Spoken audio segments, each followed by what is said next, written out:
안녕하십니까? 오늘은 메시아 대망이라는 제목으로 말씀을 나누고자 합니다.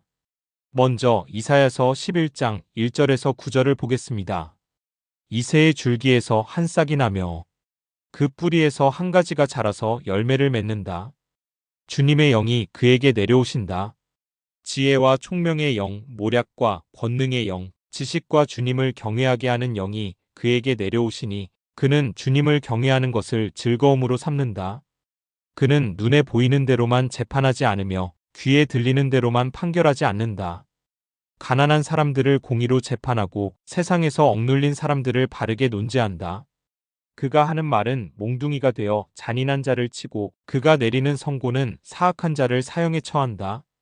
그는 정의로 허리를 동여매고 성실로 그의 몸의 띠를 삼는다. 그때에는 이리가 어린 양과 함께 살며 표범이 새끼 염소와 함께 누우며 송아지와 새끼 사자와 살진 짐승이 함께 풀을 뜯고 어린아이가 그것들을 이끌고 다닌다. 암소와 곰이 서로 벗이 되며 그것들의 새끼가 함께 눕고 사자가 소처럼 풀을 먹는다. 젖먹는 아이가 독사의 구멍 곁에서 장난하고 젖된 아이가 살무사의 굴에 손을 넣는다. 나의 거룩한 산 모든 곳에서 서로 해치거나 파괴하는 일이 없다. 물이 바다를 채우듯 주님을 아는 지식이 땅에 가득하기 때문이다. 이렇게 기록되어 있습니다. 무기에 의존하여 천하를 호령하던 강대국의 시대가 지나가고 절대 평화의 세계가 올 것이라는 희망의 예언이 선포되고 있습니다. 이새의 그루터기에서 햇순이 나오고 그 뿌리에서 새싹이 돋아난답니다. 이새는 다윗의 아버지 이름입니다. 그러니까 이 말씀은 끊어진 다윗 왕조가 다시 부활하여 다윗의 후손이 통치하는 정의로운 절대평화의 세계가 온다는 것입니다. 메시아 사상이지요. 이 예언이 지구마을 전체에 이루어진다면 유토피아의 완성이라고 해도 될 것입니다. 천국이 이 땅에 실현되었다고 해도 될 것입니다. 그래서 신약성서 기자들은 이사야서 11장의 이 꿈도 예수님에게 적용시켰습니다. 로마서 15장 12절을 보겠습니다.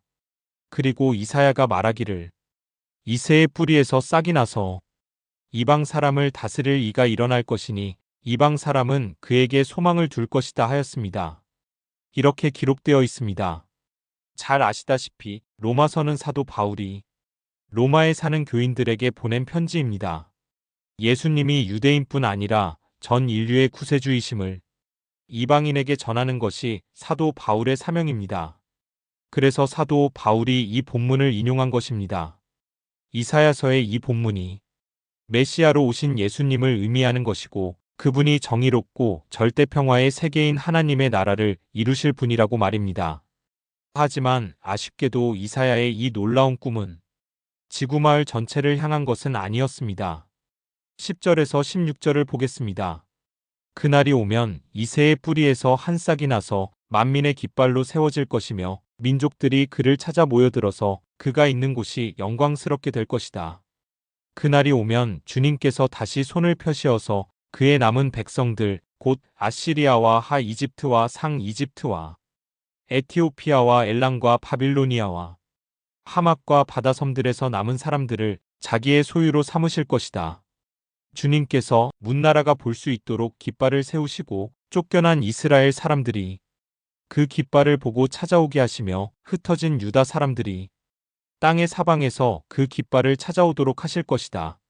그때에는 에브라임의 증오가 사라지고 유다의 적개심이 없어질 것이니 에브라임이 유다를 증오하지 않고 유다도 에브라임에게 적개심을 품지 않을 것이다. 그들이 서쪽으로는 블레셋을 공격하고 함께 동쪽 백성을 약탈하며 에돔과 모압을 장악할 것이다. 암몬 사람들도 굴복시킬 것이다. 주님께서 이집트 바다의 큰 물구비를 말리시고 뜨거운 바람을 일으키셔서 유프라테스 강물을 말리실 것이다. 주님께서 그것을 쳐서 7개월을 만드실 것이니 누구나 신을 신고 건널 수 있을 것이다.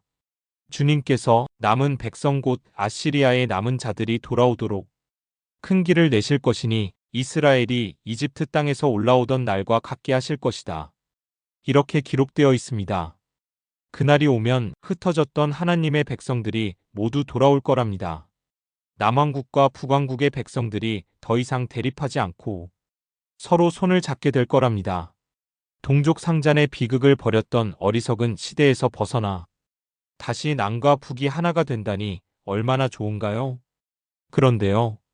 돌아온 그들이 하나가 된 그들이 이웃민족을 치고 약탈할 것이랍니다.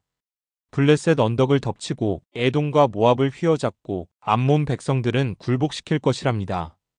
그러니까 메시아가 다스리는 유토피아는 지구마을 전체가 공유하는 것이 아니었습니다. 하나님의 거룩한 산이라는 예루살렘과 이스라엘에 한정된 것이었습니다.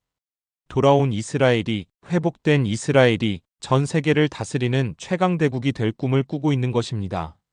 이렇게 이사야서 11장의 앞부분과 뒷부분은 세계 평화를 향한 원대한 꿈과 유대 민족주의가 부딪히는 한계를 동시에 안고 있습니다. 그래서 성서모호서를 주장하는 보수정통 신학자들에게는 곤혹스러운 본문이 되었습니다. 그래서 이사야서 11장은 거의 대부분 전반부만 인용되고 후반부는 거의 인용되지 않는 죽은 본문이 되고 말았습니다. 전 세계를 향한 이사야의 원대한 꿈이 다시 민족주의의 한계 안에 갇히고만 이 어색하고 서툰 논리 전개는 구약시대 하나님의 사람들이 꿈꿈의 한계일까요? 아니면 어떤 다른 사정이 있는 것일까요? 현대 신학자들 중에는 후반부의 본문은 나중에 누군가가 끼워 넣은 것이라고 주장하는 분도 있고 고대 이스라엘 지도자들의 한계라고 보는 학자도 있습니다. 신약성서 기자들도 이사야 11장을 인용하여 예수께 적용하면서 후반부는 무시하고 전반부만 인용했습니다. 그래서 자기 민족의 한계 안에 갇힌 메시아 사상을 인류 전체로 확대하면서 유대교와는 갈등을 빚었지만 기독교가 세계 종교로 부상할 수 있는 토대를 세웠습니다. 오늘은 여기까지 하겠습니다. 고맙습니다.